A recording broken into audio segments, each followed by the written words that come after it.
Hai,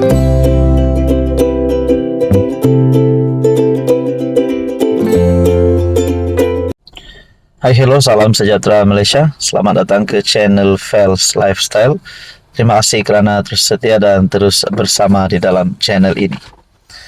Antara yang kita nantikan adalah tarik penting pilihan raya terdekat.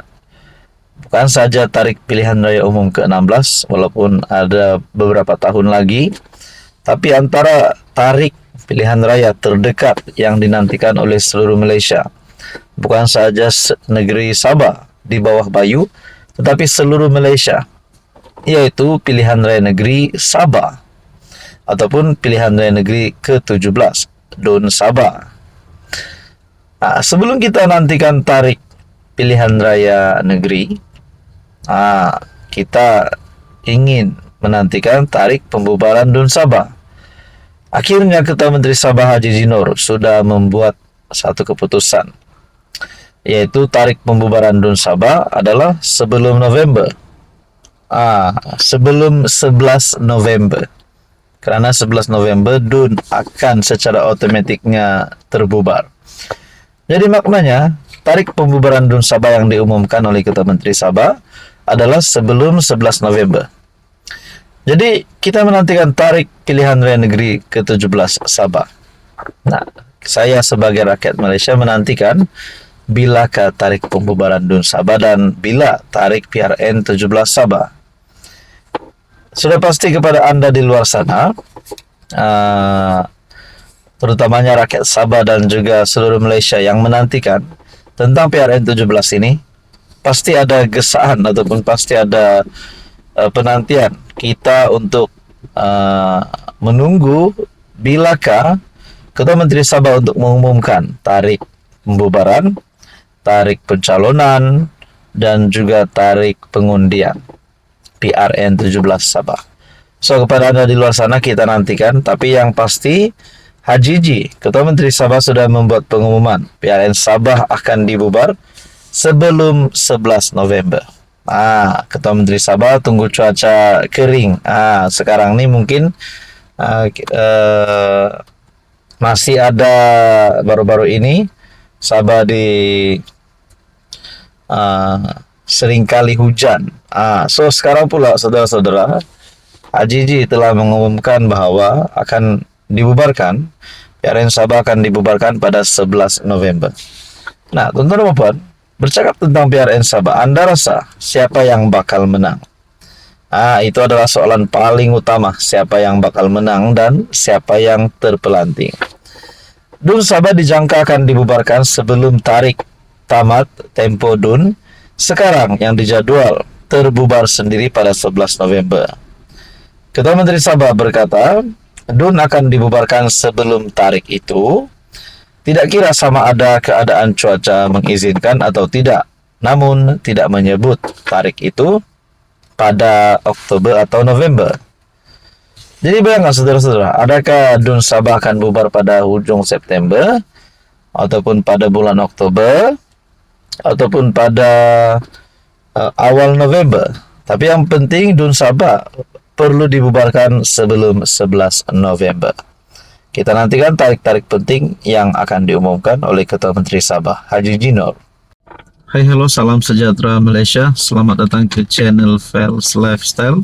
Terima kasih kerana terus setia dan terus bersama di dalam channel ini. Kepada anda yang sudah lama bersama dalam channel ini, saya mengucapkan jutaan berbilion terima kasih. Dan kepada yang baru di dalam channel ini, saya mengucapkan selamat datang dan anda akan mendapatkan info tentang trending politik di Malaysia dan isu-isu semasa.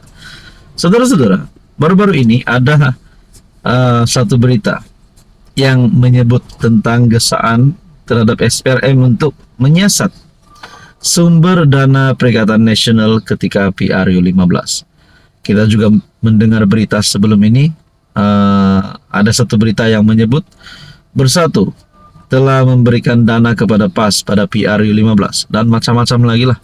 Komen pun saya terima, mereka kata kali ini pembangkang akan kalah, hilang banyak kerusi kerana mereka sudah tidak ada duit untuk merasua pengundi. Nah, macam-macam lah kita dengar.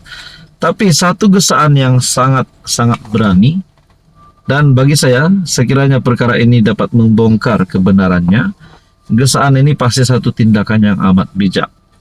Mahfuz gesa SPRM, siasat sumber dana Perikatan Nasional ketika PRU15. Oh, lama. Oke, baik, sebelum saya teruskan isu yang panas, hari ini saya nak perkenalkan kepada Anda. Ini adalah terapi imun transfer factor.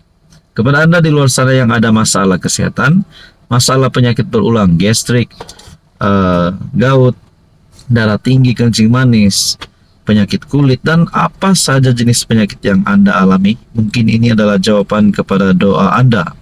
Ini adalah terapi imun, mendidik, meningkatkan, dan membalance sistem imun badan Anda sehingga mampu melawan pelbagai jenis penyakit. Sekiranya Anda berminat tentang terapi imun, Anda boleh menghubungi saya di nomor yang tertera. Saudara-saudara, Mahfuz gesa SPRM, siasat sumber dana PN ketika PRU15. Naib Presiden Partai Amanah Negara, Datuk Mahfuz Omar, menggesa SPRM agar segera membuka kertas siasatan berhubung sumber keuangan yang digunakan PN dalam PRU15.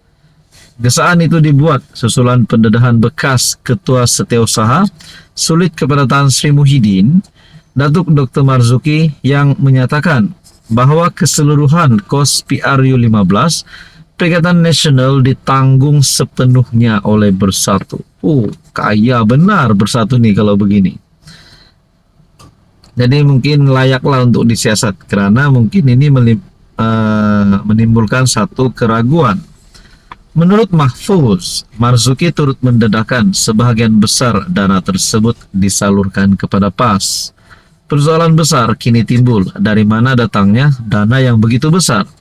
Siapa dalam PAS yang menerima dana itu? Dan mengapa ia tidak dibentangkan secara telus dalam mesyuarat rasmi parti, katanya dalam satu kenyataan. Oh, adakah dengan ini bakal ada siri serbuan lagi di safe house kah, di kediaman kah, di office kah, di pejabat, dan menemukan timbunan uang berjuta berbilion ringgit dipenuhkan dalam beg kah? Kita nantikanlah. Adakah perkara ini bakal berlaku kalau SPRM benar-benar akan siasat perkara ini? Kalau ada perkara yang mencurigakan, pasti perlu dikenakan siasatan, dan sekiranya bersalah, perlu dikenakan tindakan undang-undang. Mahfuz turut memetik kenyataan Menteri Besar Kedah, Datuk Seri Muhammad Sanusi, yang bertanya wang itu diberi kepada siapa, sekaligus menimbulkan kemungkinan wujud kepincangan dalam pengurusan dana pilihan raya oleh PAS. Nah, saudara-saudara, siapakah yang mengetahui tentang dana ini? Dana PRU15 Perikatan Nasional. Siapa sebenarnya yang tahu? Adakah hanya Muhyiddin dan Hadiawang? Beliau menegaskan bahwa PAS tidak boleh lagi berselindung di sebalik slogan bersih dan telus, sekiranya wujud persoalan besar tentang ketelusan keuangan parti. So, apa yang saya nak tanya di sini, apa yang saya nak simpulkan? Kalau mereka ini bersalah, sama ada Bersatu kah, PAS kah, Perikatan Nasional kah, mereka perlu dikenakan tindakan undang-undang. Apapun kita nantikan siapa yang terlibat, dan kalau ada kepincangan dan ketidaktelusan, salah laku, agaknya berapakah uang dan dari manakah uang ini didapati oleh Bersatu? Apa komen Anda?